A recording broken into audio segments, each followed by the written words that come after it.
On today's episode of Versus, I'll be comparing the indie title Flock Around with the AAA title Pokemon Snap for the Nintendo Switch. For a quick summary, Pokemon Snap is an on-rails photography game where you snap photos of different Pokemon in different environments at different times of day, while Flock Around is an open movement photography game about taking photos of real-life birds with your friends. For some context about my preferences, I love Pokemon Snap for the Nintendo 64. It was short and simple, but I love being able to observe Pokemon in their natural habitat. While Pokemon for the Switch, I don't really enjoy at all. The one improvement is the graphics, but honestly, I don't think the visuals are better. Everything is so busy, you can't really enjoy what you're seeing. They hide so many Pokemon behind foliage and underwater that the majority of the shots are 1-star quality. Secondly, unlocking new levels is an absolute bear. The game makes you grind the same level over and over and over in order to unlock the next stage. And I often felt that I got the best shot possible of many of the Pokemon in the area, so I'm just sitting waiting for the moment until I think I can get a better Pokemon photo. And unless I'm losing it, they don't give you the ability to speed up your vehicle, at least not right out of the gate. So I'm slowly gliding through each level, bored out of my mind, to get to playing a part of the level that may last a fraction of a second, and then when I finally see that Pokemon that I can get a better photo of,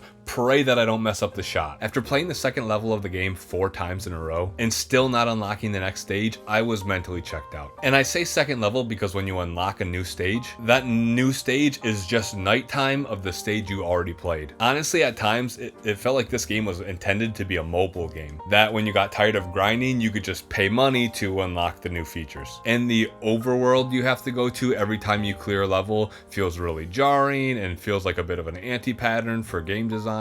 This is a game genre that I want to love and am very receptive to, and Pokemon Snap for the Switch just kept pushing me away. Now for Flock Around, it had a low bar to clear and it soars right over it. Pun not intended. The fact that they make this game free roam solves so many of the problems that Pokemon Snap had. You never have to leave the world. You resolve your photos at little printout booths within the game, which allows you to instantly hop back into the action and take more photos. For me, it's also really appealing that the birds actually exist in the real world. So not only am I enjoying a game, but I'm learning about these species that I can then identify in real life. Even the calls that the birds make are similar to real life calls. But what also really lends itself to the gameplay is the fact that the animals you're taking pictures of are birds. This allows you to explore the terrain in search of them, but they have the ability to fly away, preventing them from being boring, predictable animals to photograph, like many of the animals in Pokemon Snap. Instead, these are elusive creatures that you try to photograph before they flutter away. But there's enough of them so you don't feel like you're never able to find birds, and you never get this feeling like you're waiting for just one moment to show up. There's always something you could be photographing and something else to experience. Even your interactions with the birds feel very realistic. If you approach a bird too closely, it gets nervous and flies away, making every single encounter feel like a press your luck challenge to see how close you can get to the bird